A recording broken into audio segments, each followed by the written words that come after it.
Hey traders from around the world, what's going on? It's your boy Jeremy Alexander Newsome with reallifetrading.com. We got ourselves SPYs at all-time highs. What a beautiful retest gap we got today. And the great news is you had a solid close on Friday above all those wicks, right? That was a bullish gap and go on Friday.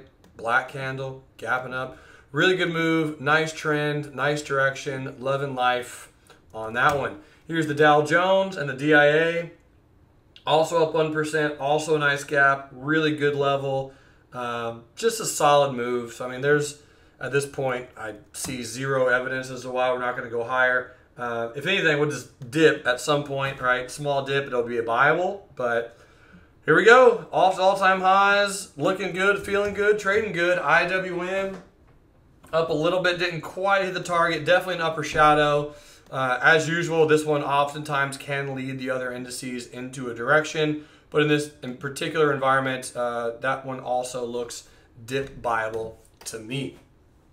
As far as day trades today, so here's JD. This was my one and done. I have a real life trader who you guys will meet later in the week, either Wednesday or Friday in the stock review. His name is Greg Gilbert. Phenomenal dude.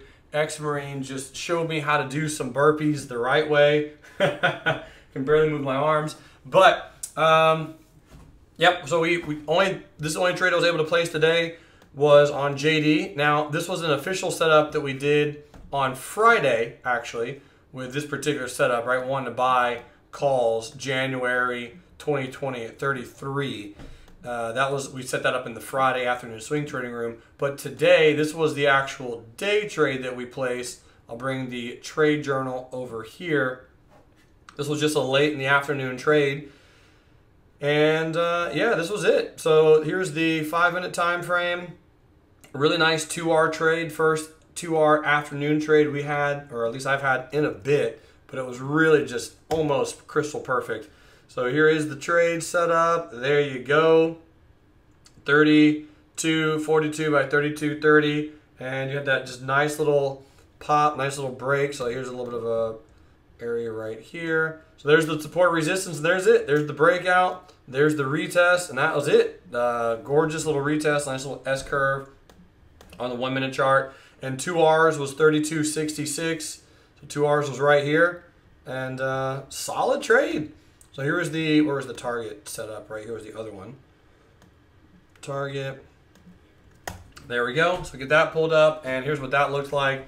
So, yep, nice little move. Gorgeous stuff. Love it. Good 2R trade on JD again. Phenomenal. Bullish gap and go. So many good gaps today. IQ was one that we talked about for Finance Friday just yesterday. I mentioned this green box was... My analysis was, hey guys, if we gap out of here, either up or down tomorrow or Tuesday, any gap you get, go in that direction. And that was a really nice gap on IQ today. Solid move. And here's AMD. AMD, I got maybe one or two people ask me about this one. Congrats for all those who are in. Just tons of selling today. Obviously, ginormous upper shadow. Huge volume because AMD's been just an absolute monster. You had 1, 2, 3, 4, 5, 6 white candles in a row. Today was the 7th candle, white candle gapping up. So look to expect something like this on AMD, most likely. But overall, I mean, the trend looks gorgeous to me. Had a few requests today. Let's go look at SMAR. And SMAR, I think it's the Smart Sheets. So SMAR up 1.6% today. And Smartsheet, this is one of the new IPOs that actually published not too far ago. And so far the analysis was pretty much perfect. Got a really pretty flag pattern S-curve right to the moving average. There's your buy the salsa. In fact, you got yourself a new white soldier candle as well. Right here, right off those moving averages. So at this point, if you're in SMAR, $32, really good resistance to sell off of, lock in some gains and make some magic. Here's Toyota, ticker symbol TM, Toyota Motor Corporation, up 3% today. And Toyota, I mean, just a phenomenal bullish gap. This one does gap a lot, obviously, because it's on different exchanges. trading, across the globe. Very popular company, but good gap, good volume. And when I come over here to a weekly chart, I think you'll be able to see it. Here's the weekly chart on Toyota, and just a nice gap and go on a weekly.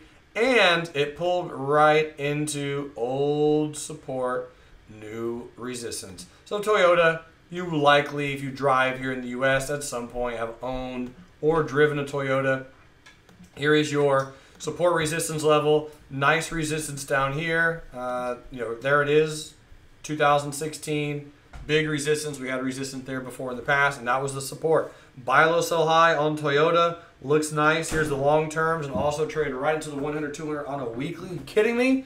Such a good spot to buy. Well done. And I love it.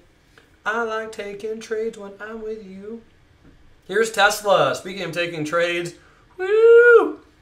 Man, this one was killer. So just a few days ago, about 100 real-life traders were able to sell a smattering of puts on Tesla as implied volatility was going bazonkers, right? It was sold on this day at 150. So my option selling fans, they were just, that's 150 points.